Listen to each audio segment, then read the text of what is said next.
because so many games rely on trapping you in with an enemy to feel tension. A lot of enemies really struggle to maintain a sense of presence in an open world setting. And while Monster Hunter has always had great motivations to get you into combat, I'm afraid that it would be very easy for Monster Hunter to continue losing that feeling that these monsters are imposing. I often feel this awkward growing sense of detachment from games, especially open world games, when I can run away from a fight and have this growing confidence that the enemy doesn't seem to be willing or able to do anything about it, as if they only exist to appease the player's most base whims, there when you want to fight and gone when you don't. And while enemies that you can mindlessly run from, and enemies that you are locked in with certainly have their place, Monster Hunter used to really emphasize a middle ground, with exciting runs to safety from its segmented zones, that I would say were often much more exciting than either of these.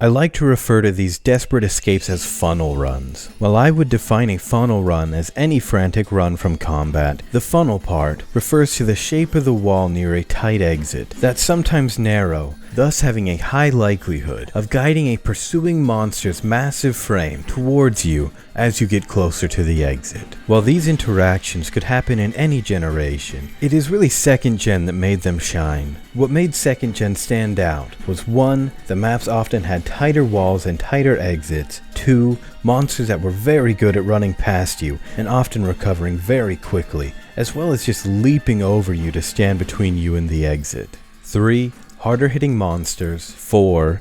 You getting knocked to your butt or flinched when the monster brushed past you, 5. Often disgusting amounts of stamina being lost from blocking some attacks, as well as barely over half the amount of panic sprint time as whirled, leaving you with little stamina to run to safety, and making careful stamina management a matter of life and death. The amount of decisions that I would have to make about when to block, when to sheath, when to roll or run, or Superman dive, or save my stamina, with no guarantee that I would be okay, was peak game design. You would think running away in World, where the monsters can chase you more easily between zones, would be much scarier, but for the overwhelming majority of the time, it just isn't. Most of the time, if you make it, you just run and there's this drawn out awkward lull where the tension dissolves until the monster simply just gives up. And as long as you have time to sheath, you have time to use a Farcaster, which are now immediate and infinitely replaceable, which is only like 2 tiers more engaging than Zelda's whole pause to heal thing. But having the hope of a distant instant safety makes it much easier to balance the monsters to be more aggressive, and it also gives the players a goal to be emotionally invested in reaching, and the instant snap to safety did a much better job of highlighting how scared you were a moment ago than a drawn out run with falling tension. And with no evidence, I theorize that egg quests were in part added to train you for funnel runs. I became so used to having my camera backwards facing what was chasing me, and having my eyes dart around from the arrow on the minimap heading towards the exit, to my stamina bar, to whatever was chasing me over and over again, until I had escaped the zone. Having your consciousness be engaged in so many tasks, and having your eyes dart all around so much, and having to make the choice between looking at the exit, blind to the monster, or watching the monster while running blind to the exit, left so much to the imagination. Especially in zones, where you would learn that not only did the minimap take up valuable item space, but it was drawn by just a person, and was an approximation that isn't entirely accurate. Actually, I'm studying cartography now, the mapping of uncharted territories. Sure. Yeah. And if you trust it blindly, then you could find yourself stuck in a dangerous area running into a wall, which was a terrifying way to die. So much so that when I was a kid, I would rehearse running out of some of these zones with the camera backwards to memorize which important minimap locations were off, and by how much, so that I would have a much higher chance of making it out if things got out of hand. For example, in the 2nd gen swamp, when running from zone 7 to 6, you want to veer north. Then 6 to 5 isn't too off, but you definitely want to be sure that you're not on the east side. But then, from 9 to 3, not only do you want to be on the west side, but the angle on the minimap is flipped, so you don't even want to approach from that direction. And while I could pretend to understand someone saying that they prefer the games with wider exits, and the transition points being much closer, and with more accurate minimaps, for me, I only get a sense of adventure when I feel like the tools that I've been given are not enough, and that I need to fill in the gaps with deliberate knowledge. And between memorizing all the hidden gathering locations and all of these faulty exits, I eventually developed an intimate understanding of these maps like a loved one's quirks that I wouldn't trade away for any bland perfection. But even when running away, even if you were looking where you wanted to go, the actual point where you escaped the zone was invisible, meaning that when you were running, limping, or hauling towards one with a monster chasing after you, you could feel every frame and would be going crazy yelling, "How am I not out yet?" And the most gut-wrenching moment of all was when you would use the last of your stamina to do a Superman dive and be like 1 pixel away from safety. Good lord. Unfortunately, here's where I have to say that it appears that these funnel runs are not as marketable as I would hope.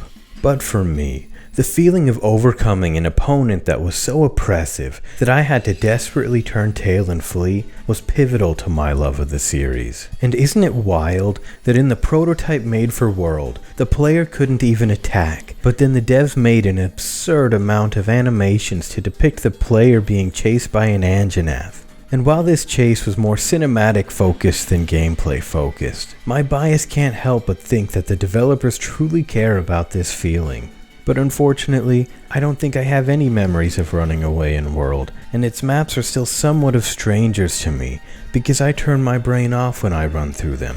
So I'll say what I said in the last video, which is that maybe it's time for Monster Hunter to have a hard mode. That would be much more up to the task of creating that funnel run feeling. Hopefully by tuning the AI even better than Freedom Unite, because while the footage I've been showing was by no means hard to get, it still only represents a fraction of the escape attempts, and all too often you can run away with little tension. But beyond that, I want to discuss adjacent design choices that could add to this experience. To start, I want to talk about one way that the developers could reintroduce that distant hope of an immediate escape. Imagine that on basically every hunt in a more open map, you have a WINGDRAKE companion that follows you around, and upon entering combat, it starts flying in a circle around the start of the battle. And if you run within close range of this WINGDRAKE, then you can use your slinger to latch onto it, and it will drag you away to safety very quickly. Then once you've done what you've needed to do, you can hop back on and it will fly you back very quickly. If you want to get into some more specifics, then get ready to pause and read a few times.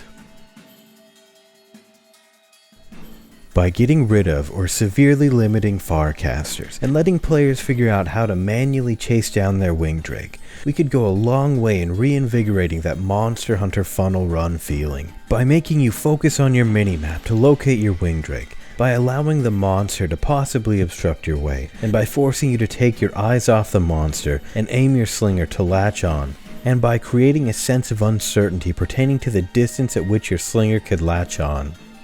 Moving forward, if you paid attention to that World prototype video, you will have noticed that endemic life was meant to play a big role in you running away from a monster. I think that this was a terrific idea, but for me, without a doubt, the most immediately off-putting feature of World was the unsettling degree to which the endemic life was so overtly video gamey and player-centric. It really detracted from the sense of a living, breathing world. But if we adopt the framework that nature doesn't exist to appease us, and that we are the ones that need to adapt to its rules, then we can start to think of more exciting and immersive interactions that we can have with endemic life. Consider the flash fly. In World, they sit in one spot and wait for you to hit them, blinding anything that isn't helping you. Now what if they fly around from plant to plant, and just running close to them makes them scared, causing them to flash defensively? But if you shoot it with your slinger, then you'd cover your eyes and be okay. Now, if one starts flying into your zone, you may try to lure the monster to it while keeping your distance, or if it is too risky to let it linger, then you would set it off early. And what if the status toads hid underground until a minute or so after they heard commotion, and then they'd slowly crawl towards you and defend their territory? That would feel much more alive than them just sitting in the same spot. They could telegraph their initial underground location the same way crabs do in Freedom 2, with unsettled dust, so you are wary of their position. And they should explode instantly if you get too close, encouraging you to use your slinger to keep your distance, or try to lure the monster to it. Then what if spiderwebs were scary, where they blocked transitions between zones, and if you ran into one, you'd get tangled in a web, and the spider would give you a nasty bite and poison you unless you use your slinger or weapon to remove a chunk of the web before running through, startling the spider for a moment so you could run through safely and gather that section of the web. And what if whale nards were scary, because summoning monsters was actually scary again, and you would try to annoy them away by standing back and whistling at them, unless you wanted to attract another monster, in which case you'd run at it or hit it with your slinger. Then vigor wasps. This is going to be contentious, but they are so subservient and video gamey, they feel like a Mario Kart item. I feel like I can't express how much I hate them without getting majorly sidetracked, but I will discuss it more in a later video on the nuances of cutesy Monster Hunter. But to discuss how I would replace them, I'll start by saying that I wish beehives were dangerous and scary. Like, what if every sting dropped your max HP 2 points, and you could easily get dozens of stings, and then make it so that beehives are the main thing you would try to drop onto a monster with your slinger, so that they would mainly attack the monster, allowing you to gather a massive payload of honey with minimal injuries. Unless you have a smoke bomb, in which case no injuries. Or you gather honey by killing a wasp that is flying low enough for you to reach because it is weighed down by the honey it stole from some bees. Alright, moving on to plants. Spore puffs. I wish they darkened the edges of your screen for longer, even after you stepped out of them.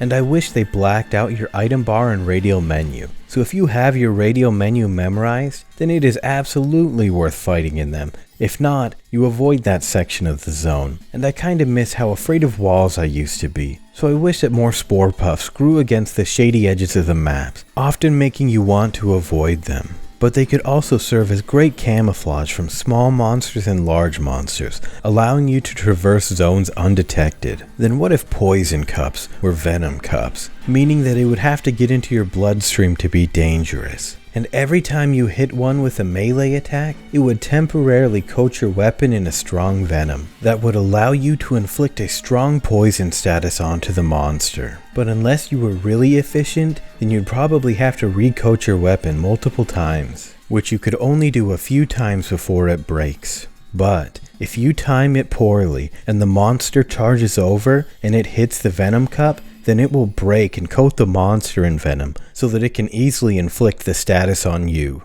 And finally, if my take on vigor wasps didn't make you mad, then this one just might. We're talking about pets. I kinda wish that at least with some of the rarest ones, that we never truly owned them, and that they would stay with us as long as we put food into one of their many bowls scattered around the village between every quest. But once we stopped, they'd go back to nature. But if you fed them for long enough, then they would occasionally greet you on the hunt. And that's the video.